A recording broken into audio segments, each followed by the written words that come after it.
Assalamualaikum warahmatullahi wabarakatuh. Kami dari kelompok 6 akan mempresentasikan tentang struktur data. Di sini ada daftar isi struktur data kami. Yang pertama ada array, linked list, stack, queue, graph, and project-nya nanti di akhir. Jadi yang pertama itu ada array. Apa itu array? Array adalah kumpulan data bertipe sama yang disimpan secara berurutan di dalam memori komputer. Setiap data memiliki nomor urut yang disebut indeks. Itu indeksnya biasa dimulai dari nol agar bisa diakses dengan cepat. Sederhananya, array itu mirip seperti deretan loker bernomor urut di mana setiap loker menyimpan satu barang. Kemudian selanjutnya ada linked list. Jadi linked list itu adalah struktur data linear yang terdiri dari kumpulan elemen bernama node, di mana setiap node itu menyimpan data referensi atau pointer ke node berikutnya. Berbeda dengan array yang menyimpan data secara berurutan di memori, linked list memungkinkan penambahan dan penghapusan elemen dilakukan lebih fleksibel tanpa perlu menggeser data lain. Struktur ini sering digunakan ketika ukuran data dapat berubah-ubah secara dinamis, meskipun akses ke elemen tertentu cenderung lebih lambat, karena harus ditelusuri satu persatu dari awal. Jadi berbeda dengan tipe data array yang kita harus mengakses itemnya berdasarkan indeks. Di linked list, kita mengakses data tertentu di dalamnya itu dari referensi dari head-nya atau node paling pertama. Jadi cara kerja dari linked list itu adalah setiap node dimulai dari node paling pertama atau yang biasa disebut dengan head, dia itu menyimpan dua value atau dia itu menyimpan dua data. Yang pertama adalah value dari node itu sendiri, baik itu berupa string, baik itu berupa char, integer, boolean dan lain sebagainya. Kemudian yang kedua adalah pointer ke node berikutnya atau pada tipe data singlik double linked list dia itu menyimpan tiga. Yang pertama value-nya, terus pointer selanjutnya dan pointer sebelumnya kecuali head. Nah, kemudian kita lanjut ke jenis-jenis dari linked list. Untuk jenis dari linked list itu di sini ada tiga. Yang pertama adalah single linked list, double linked list, dan circular linked list. Untuk single linked list sendiri ini dia adalah sebuah linked list yang tiap node itu dia hanya terhubung ke node berikutnya atau dia hanya menyimpan data pointer ke node berikutnya. Sehingga ketika kita sudah sampai misalnya di node B, kita tidak bisa mundur ke node sebelumnya, semisal ke node A berdasarkan referensi dari node B itu sendiri. Kemudian yang kedua adalah double linked list. Nah, double linked list ini adalah ibaratnya itu seperti single linked list yang dia dimodifikasi atau ditambahkan satu data lagi tiap node, yakni berupa pointer ke node sebelumnya. Jadi jika single linked list dia hanya mengetahui node setelahnya, di double linked list dia mengetahui node setelah dan sebelum node tersebut. Semisal dari node B, node B dia tahu node setelahnya adalah node C, tapi dia juga tahu node sebelumnya adalah node A. Nah, ini yang tidak bisa dilakukan pada jenis single linked list. Kemudian yang terakhir adalah circular linked list. Nah, di circular linked list ini dia tidak punya istilah head atau yang paling terakhir dia merujuk ke nol, tidak. Jadi di circular single linked list ini jika kita berusaha mencari ujungnya, dia akan terus berulang-ulang. Semisal kita menambahkan node terakhir itu yakni node D, tapi di node D itu jika di single linked list dan jika di jenis-jenis sebelumnya dia itu merujuk ke nol atau bisa dibilang tidak ada lagi node setelahnya, di circular linked list node paling akhir dia otomatis terhubung ke node paling awal sehingga kita iterasikan maka akan terbentuk infinite loop atau dia tidak dapat menemukan ujungnya, seperti itu.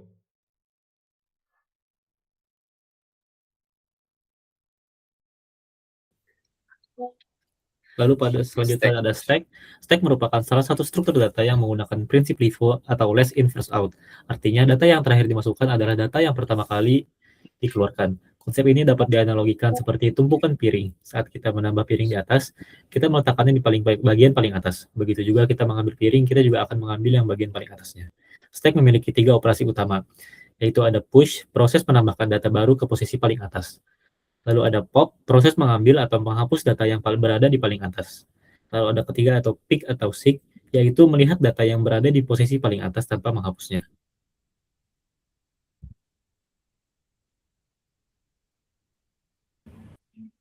Baik, selanjutnya ada struktur data QUI. QUI adalah struktur data linear yang mengikuti prinsip FIFO, first in, first out, yang artinya elemen yang pertama kali masuk ke dalam antrian akan menjadi yang pertama kali keluar. Analogi yang paling mudah kita sering dapatkan ialah antrian di kasir supermarket atau loket tiket.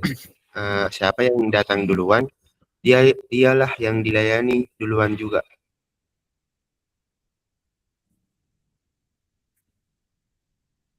Adapun jenis-jenis dari struktur data ini, yang pertama ada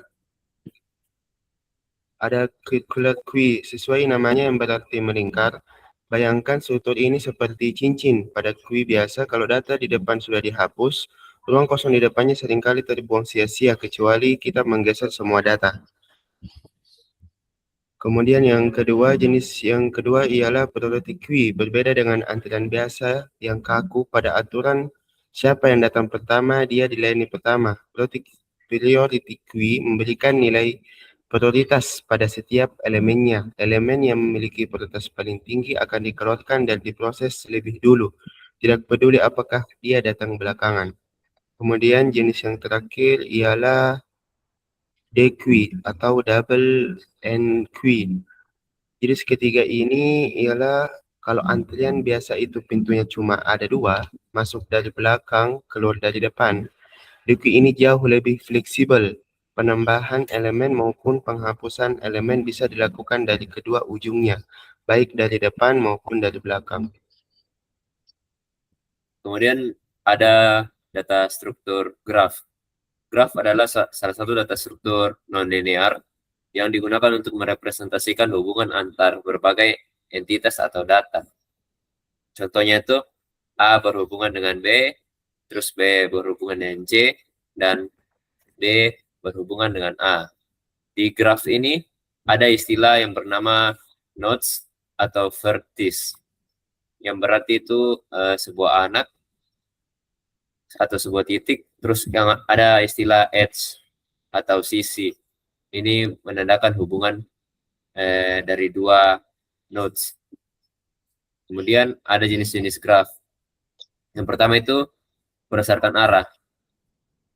Ya, berdasarkan arah ini ada 2. Undirect graph, maksudnya itu hubungannya bersifat 2 arah, dan ada direct graph, hubungannya memiliki arah spesifik. Kemudian ada jenis-jenis berdasarkan bobot. Ada weighted graph, yang berarti setiap sisinya itu, setiap sisi atau edge memiliki nilai atau biaya. Terus yang kedua itu unweighted graph. Semua edge dianggap sama dan tidak bernilai. Terus cara komputer menyimpan graph. Yang pertama itu ada adjacency matrix. Dia bentuknya sebuah matriks nanti datanya. Dan kedua ada adjacency list. Dia berupa array gitu. Array dalam array. Kemudian berikutnya ada project.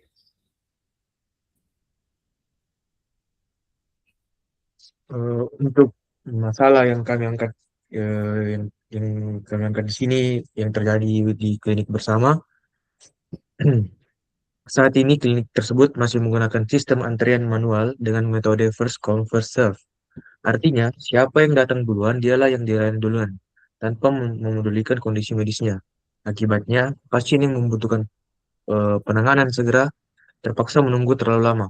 Selain masalah keadilan layanan medis, proses pencatatan manual ini juga sangat berisiko menimbulkan kesalahan manusia atau human error. Terjadinya duplikasi data dan menjadi sangat tidak efisien ketika jumlah pasien sedang melonjak. Untuk solusinya,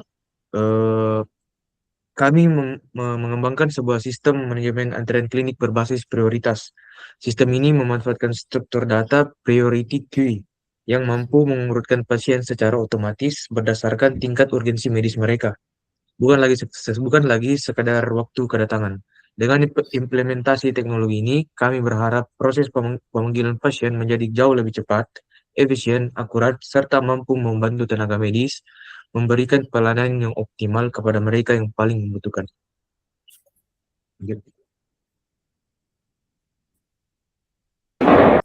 Baik, adapun alasannya yang pertama mengutamakan pasien berdasarkan tingkat urgensi, bukan hanya waktu kedatangan.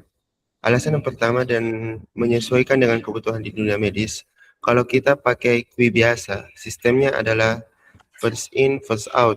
Siapa yang datang duluan, dia yang dilayani. Tapi di klinik atau rumah sakit, pendekatan ini kurang tepat. Dengan prototip QI, sistem kita bisa mengutamakan pasien berdasarkan tingkat urgensi penyakitnya. Jadi, pasien dengan kondisi gawat darurat akan otomatis diprioritaskan meskipun ada pasien gejala ringan yang datang lebih pagi. Kemudian alasan kedua adalah dari segi performa komputasi algoritma itu sendiri. Struktur data HIP sangat efisien. Ketika ada data pasien baru yang masuk atau saat kita memanggil pasien, sistem ini hanya membutuhkan waktu login. Dan untuk mengecek siapa pasien prioritas teratas saat ini, sistem hanya butuh waktu O1 atau instan, yang artinya program tidak perlu mengecek data satu persatu dari awal sampai akhir yang tentunya memakan waktu. Kemudian yang ketiga, mendukung pembaruan antrian secara real time saat pasien baru datang. Cocok untuk jumlah pasien yang banyak sehingga performa sistem tetap cepat. Karena efisiensi tersebut, sistem ini sangat cocok untuk menangani jumlah pasien yang banyak. Misalnya, jika tiba-tiba ada pasien kritis yang baru datang, sistem bisa melakukan pembaruan secara real time. Pasien kritis tersebut akan langsung disisipkan ke urutan teratas tanpa mengganggu data antrian lainnya, dan aplikasi tidak akan mengalami lag atau melambat. Kemudian pada alasan terakhir, mengurangi waktu tunggu pasien kritis dan meningkatkan efisiensi pelayanan klinik. Pada akhirnya, implementasi algoritma ini memberikan dampak nyata yang sangat positif. Dari sisi pelayanan, waktu tunggu pasien kritis bisa dikurangi secara signifikan. Dari sisi operasional, staf klinik dan dokter tidak perlu repot menyortir antrian secara manual, sehingga pelayanan klinik secara keseluruhan menjadi jauh lebih efisien dan tepat sasaran. Kesimpulan dari slide ini, prototip QI atau HIP dipilih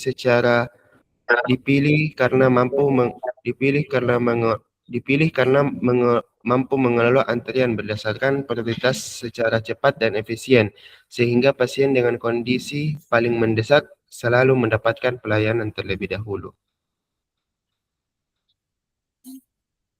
Dan adapun desain struktur datanya, pada bagian 1 struktur data pasien, setiap pasien direpresentasikan sebagai sebuah objek.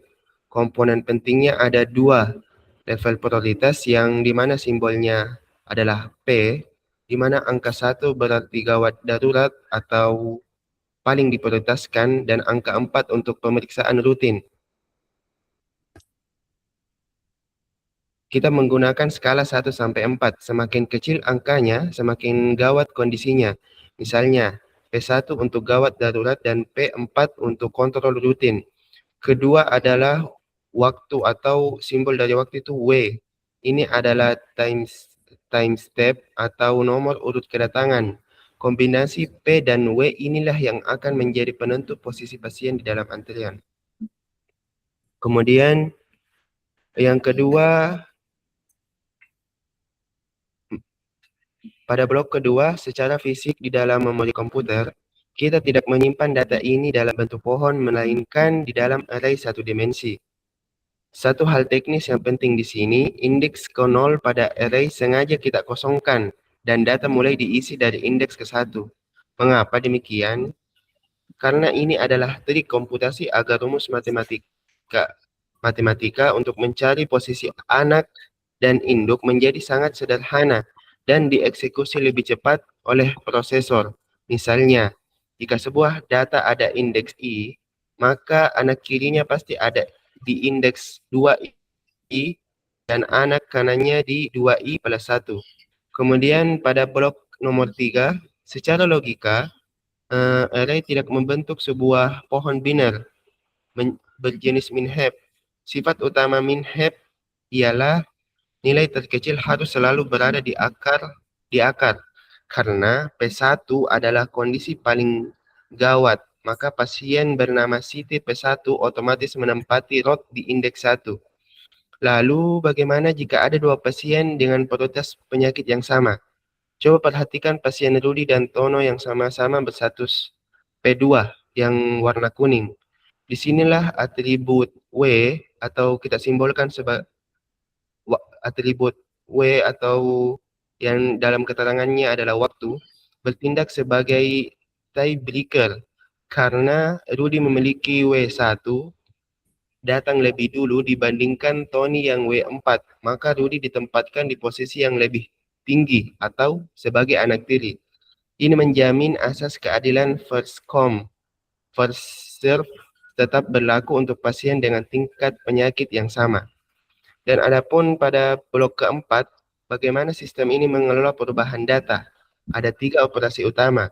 Yang pertama, operasi peak. Ini yang paling sederhana untuk menampilkan siapa pasien berikutnya. Di layar monitor klinik, sistem hanya perlu membaca array pada indeks ke-1 waktu proses instan atau O1. Yang kedua, operasi insert, tambah pasien. Ketika ada pasien baru masuk, datanya dimasukkan ke indeks paling belakang. Selain itu, algoritma memicu proses heap PV up. Pasien baru ini akan membandingkan kondisi dengan perannya di atas. Jika dia lebih gawat, dia akan bertukar posisi, naik terus ke atas sampai menemukan posisi yang sesuai dengan prioritasnya. Kemudian yang ketiga, operasi ekstrak atau panggilan pasien. Ketika pasien di indeks 1 atau kita ambil contohnya Siti, dipanggil masuk ke ruangan dokter, posisi root menjadi kosong. Untuk mengisi kekosongan ini, kita mengambil data pasien dari indeks paling terakhir di array, memindahkannya ke root, dan menghapus node terakhir tadi. Setelah itu, sistem memicu proses HPV down. Pasien yang baru dipindah ke pucuk tadi akan membandingkannya kondisi dengan anak-anaknya di bawah, lalu turun bertukar posisi hingga struktur min-hep kembali valid.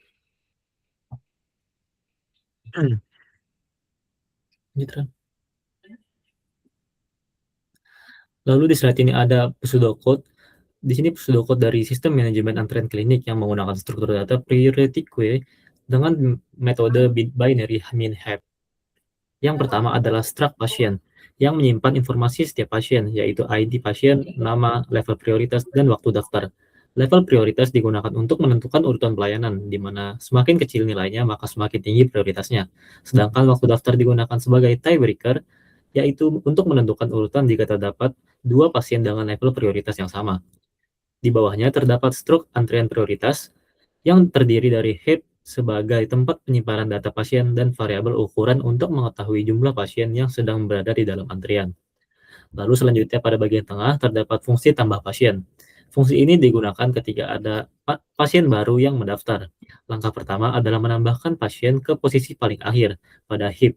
Kemudian jumlah antrian ditambah 1. Setelah itu dilakukan proses heapify up, yaitu membandingkan pasien yang baru dimasukkan dengan parent atau induknya. Jika pasien tersebut memiliki prioritas yang lebih tinggi, maka posisinya akan ditukar dengan parent. Proses ini akan terus diulang sampai posisi pasien sudah sesuai atau sudah berada di root. Dengan ini, pasien yang memiliki prioritas tertinggi akan selalu berada di bagian paling atas heap. Kemudian di paling kanan terdapat fungsi panggil pasien.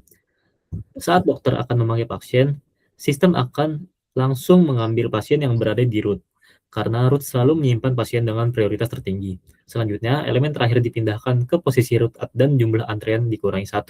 Setelah itu, dilakukan proses heapify down, yaitu membandingkan root dengan kedua anaknya. Sistem memilih anak yang memiliki prioritas lebih tinggi, kemudian menukarnya dengan root apabila diperlukan. Proses ini terus dilakukan hingga struktur heap kembali memenuhi aturan binary min-heap. Terakhir, fungsi mengembalikan data pasien yang dipanggil. Melalui algoritma ini, sistem dapat mengurutkan antrian secara otomatis berdasarkan tingkat urgensi medis dan waktu kedatangan, sehingga pasien dengan kondisi yang lebih kritis dapat memperoleh pelayanan lebih cepat dibandingkan sistem antrian first come first serve.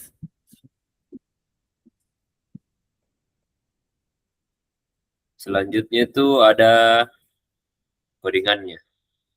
Oke, di sini codingannya ada struct pasien seperti yang di Sudoku tadi, yang dimana ini akan menyimpan data pasien yang dimana data pasien itu terdiri dari ID pasien, nama, level prioritas, dan waktu daftar. Dan di dalam struct pasien ini ada sebuah function untuk mengecek apakah pasien yang sekarang itu lebih prioritas dari pasien lainnya. Terus yang kedua itu ada struct antrean prioritas. Struct antrean prioritas ini mengimplementasikan struktur data min heap menggunakan vektor pasien, yang dimana terdapat variabel ukuran untuk melacak jumlah elemen aktif dalam antrean, dan ada function constructor atau function yang akan otomatis dijalankan ketika antrean prioritas ini digunakan. Dan ini konstruktornya, dia bekerja sebagai mengisi satu data dummy, satu data palsu di indeks 0, agar elemennya nanti mulai dari indeks 1. Kemudian ada function tambah pasien. Di function tambah pasien ini, ukuran antrian nanti akan bertambah 1 ketika digunakan function ini. Dan data pasien baru diletakkan di posisi paling akhir array atau vektor. Kemudian programnya itu akan menjalankan algoritma Heapify Up, di mana proses ini membandingkan pasien baru dengan pasien dari node induknya dengan memanfaatkan fungsi lebih prioritas dari. Jika pasien yang baru masuk ternyata memiliki prioritas lebih tinggi daripada induknya, maka posisinya akan ditukar. Kemudian ada function panggil pasien. Di sini ada pengecekan jika ukuran antriannya itu sama dengan 0, maka akan menampilkan output antrian kosong dan mengembalikan nilai 0. Kemudian ada variabel pasien terpilih. Jika ada pasien pada root, maka akan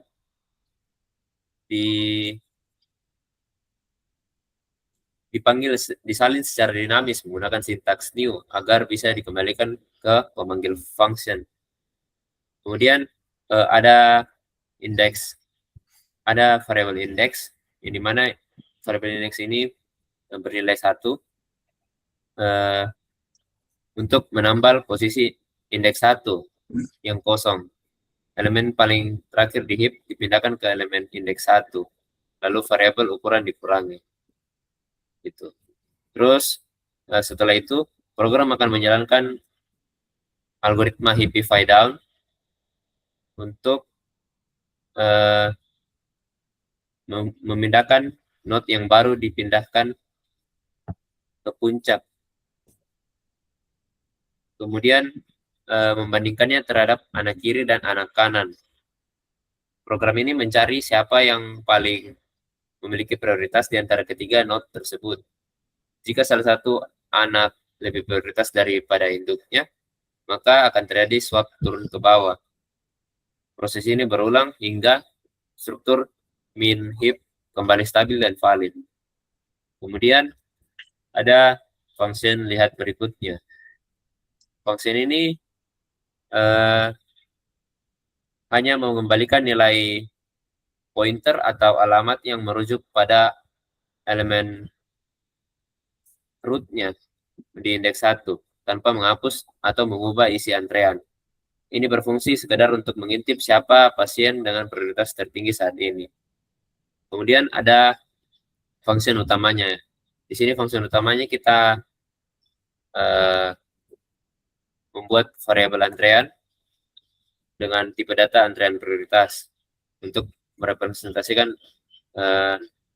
data heap tadi. Kemudian program ini memanggil fungsi tambah pasien. Di sini kita tambah 4 pasien ke dalam antrian itu. Kemudian di sini kita memanggil function lihat berikutnya dan menyimpan hasil returnnya itu ke dalam variabel berikutnya. Jika variabel berikutnya tidak sama dengan 0, maka akan ada output pasien berikutnya siapa gitu. Kemudian untuk memanggil pasien satu persatu berdasarkan prioritas. Di sini ada blok perulangan while yang terus memanggil fungsi panggil pasien selama ukuran antrian lebih dari 0. Blok ini mencetak urutan pasien yang ditangani dari prioritas tertinggi hingga rendah. Terus karena pengembalian fungsi menggunakan alokasi dinamis, terdapat perintah delete P di setiap iterasi untuk mencegah terjadinya kebocoran memori. Untuk hasil runningnya, kita bisa compile dulu.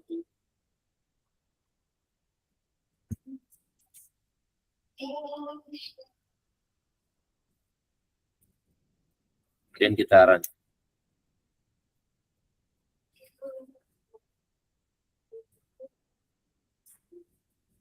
Nah, di sini datanya itu yang paling pertama kita isikan body. Tapi body punya level prioritas itu 3.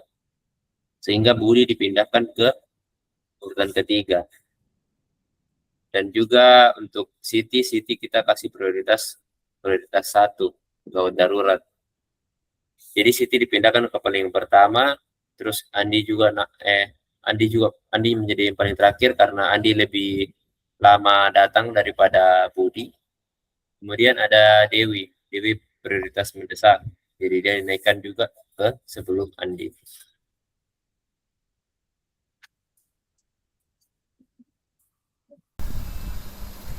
Nah, kemudian berikut adalah kompleksitas program dari tiap-tiap fungsi. Yang pertama untuk fungsi pasien, dia memiliki kompleksitas ruang O log N serta kompleksitas waktu O1.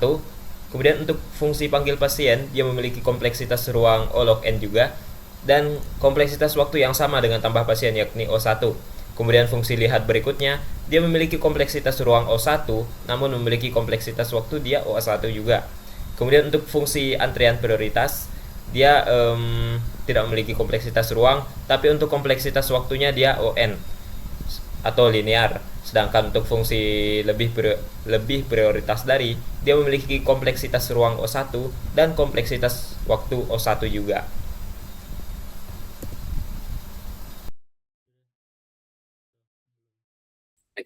Oke. Baik, sebagai kesimpulan dari presentasi kami, mari kita tinjau kembali core masalah dan solusi yang kita tawarkan.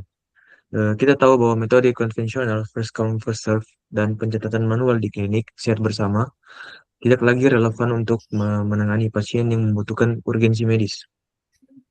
Sistem lama tersebut lambat, berisiko tinggi menjadi human error, dan membahayakan pasien kritis karena resiko waktu tunggu yang lama. Oleh karena itu, sistem manajemen antrian berbasis prioritas dengan struktur data priority queue, binary mean heap, hadir sebagai solusi konkret.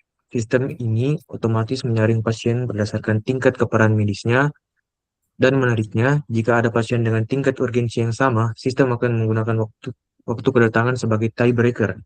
Jadi, pasien kritis tetap diutamakan tanpa mengabaikan prinsip keadilan antrean. Dari segi performa dan stabilitas teknis, sistem ini sangat efisien. Proses penambahan serta pemanggilan pasien memiliki kompleksitas waktu O log N. Dan untuk melihat pasien berikutnya, yang berada di antrean terdepan hanya membutuhkan waktu O1. Artinya, sekencang apapun lonjakan jumlah pasien yang datang ke klinik, performa sistem kami dijamin akan tetap cepat, efisien, dan optimal. Pada akhirnya, penerapan sistem antrean berbasis prioritas ini bukan sekedar tentang otomatisasi data, melainkan tentang menyelamatkan nyawa dan efisiensi waktu. Pelayanan untuk pasien kritis menjadi jauh lebih cepat, manajemen data klinik menjadi lebih terstruktur, dan kualitas pelayanan klinik sehat bersama dapat meningkat secara keseluruhan.